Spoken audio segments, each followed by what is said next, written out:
Men ko'p erkak kishilarga aytaman. Siz mana 5 yildan beri bolangiz yo'q, ha? Hamma tekshiruvlardan o'tgansizlar, hamma lecheniya olgansizlar, ha. Natija yo'q-ku. Yana nima xohlaysiz? Men sizga hozir ekoni aytibman deyman. Siz xohlamayapsiz. Shu vaqtda ko'p patsientlarimga o'sha ekoni aytganimda eng qo'rqadigan joy erkaklarni begona o'rinni qo'shib qo'yishadi. Men o'shancha qo'rqaman deydi. Eng nozik tomoni-da u. Siz nima bilan oqilingiz bu narsa unaqa bo'lmasligiga? Nima bilan kafolatlaysiz?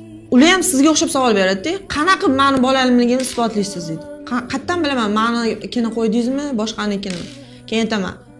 Eshiklarga yozilgan, har bir koridorda, har bitta doktorda eshigining tagida ism, familiyasi yozilgan.